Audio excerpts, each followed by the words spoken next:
आप सभी लोगों को नमस्कार। आज मैं कक्षा 8वीं का गणित वृत्त एवं उसके अवयव से संबंधित कुछ सवाल अभी बताने वाला हूँ मैं। तो ये अभी नियम है, ठीक है, इसको समझिए। जैसे कि किसी चाप द्वारा सम्मुख वृत्तखंड में बने सभी कोण बराबर होते हैं। अब यहाँ पर ये देखना है किसी चाप द्वारा, जैसे ये किसी चाप द्वारा मालूम ये चाप क्या है, ए बी है।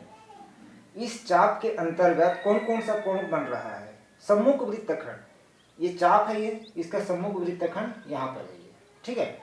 अब यहाँ पर ये वाला कोण बन रहा है, ठीक है, ए सी बी, एक कोण बन गया, कोण ए सी बी, ठीक है। उसके बाद जो है इसी चाप में ए डी बी, कोण ए डी बी, ठीक है। उसी प्रकार इसी चाप के द्वारा ई ए ई बी, कोण ए ई बी। अब जैसे कि जितने भी कोण है A C B, A D B, A E B, ठीक है, ये जितने भी कोण है, ये जितना भी कोण है क्या है, आपस में ये बराबर होंगे। जैसे 50 अंश है तो ये भी 50 अंश होगा, ये भी 50 अंश होगा, क्योंकि ये एक ही चाप में बना हुआ है। तो नियम वही है कि किसी चाप द्वारा सम्मुख वृत्तखंड में, किसी चाप द्वारा इस सम्मुख वृत्तखंड में जितने भी कोण बनते हैं सब आपस में क्या होते हैं, बराबर होते हैं, ठीक है। ये नियम आपका आ गया। अब आते हैं हम सवाल में। तो अभी हम सवाल में हैं, तो इसको मिटा देता हूं मैं, ठीक है। नियम को रहने दीजिए।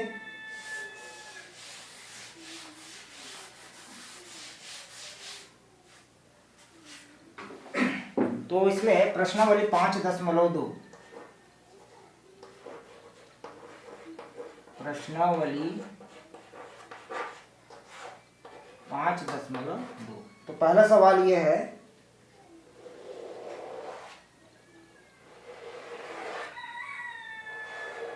ठीक है, ये वृत्त है, ये इस वृत्त के अंतर्गत ये वाला कोण बन रहा है ना। एक चाप हो गया, इसी चाप के अंतर्गत तो अब मान के चलते हैं ये ए बी एक चाप है, ठीक है। ए बी एक चाप है, इस चाप में कौन कौन सा, मान लो इस कोण का मान है तुम्हारा ए, है ना। इसका ले लेते हैं बी सी ले लेते हैं, चलो ये एक काम करते हैं, इसको ले लेते हैं बी और सी, इसको ले लेते हैं ए। मान लो ये 45 अंश है, तो ये बी सी में कौन कौन सा कोण बन रहा है, ये वाला भी कोण बन रहा है और ये भी वाला भी कोण बन रहा है। तो ये क्या है, ए बराबर कितना हो जाएगा, कोण ए बराबर 45 अंश होगा, ठीक है। ये नियम लागू होता है यहाँ पर भी। अब दूसरा सवाल ये है, एक और देख लेते हैं।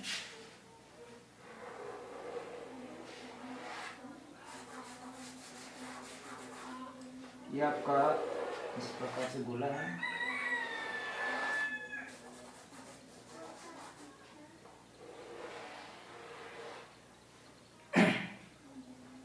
मान लो चाप इसको ले लेते हैं, ठीक है, बी और सी ले लेते हैं।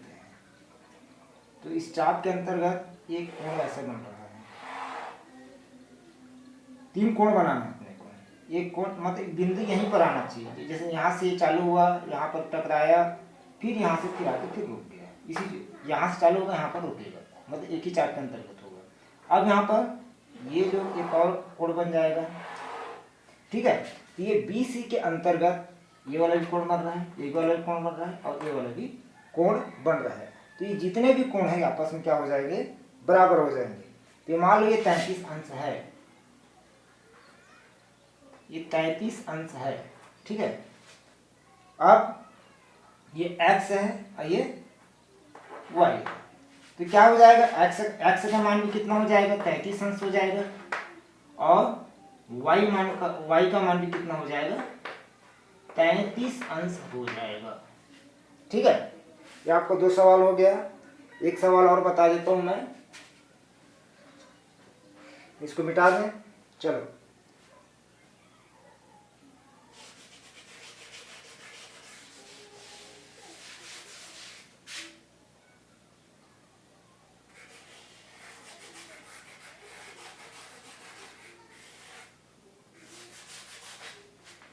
तो तीसरा नंबर का जो सवाल है आपका,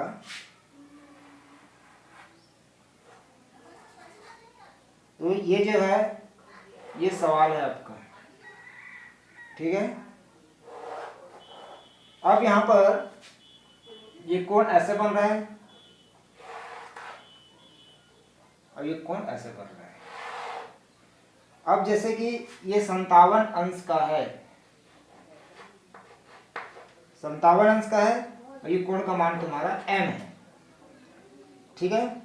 अब ये 72 अंश है, फिर ये n, ठीक है। अब यहाँ पर ये देखना है कि ये मान लो इस चाप को हम क्या लेते हैं, BC ले लेते हैं, ठीक है। तो ये BC के अंतर्गत ये वाला कोण बन रहा है, और BC के अंतर्गत ये वाला कोण बन रहा है। मतलब ये जो दोनों कोण जो है एक ही चाप BC के द्वारा बन रहा है।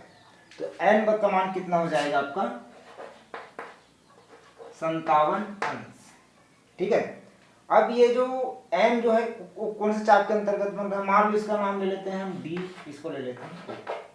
ये चाप के द्वारा मान लो कौन बन रहा है m, B D E, ये वाला कौन बन रहा है इस चाप के अंतर्गत। अब जो है 72 अंश भी इसी चाप के अंतर्गत, जैसे ये D C E इसी चाप के अंतर्गत, D B E इसी चाप के, मतलब ये दोनों पर क्या हो जाएंगे, m बराबर कितना हो जाएगा, 72 अंश हो जाएगा। तो कहने का मतलब यह है कि किसी चाप द्वारा सम्मुख वृत्तखंड में जितने भी कोण बनता है आपस में क्या होते हैं, बराबर होते हैं। इस प्रकार से आपका सवाल हो गया, ठीक है।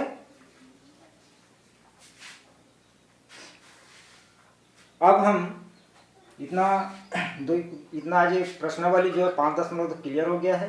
तब तक के लिए नमस्कार आप लोगों को। जय हिंद, जय छत्तीसगढ़, जय भारत।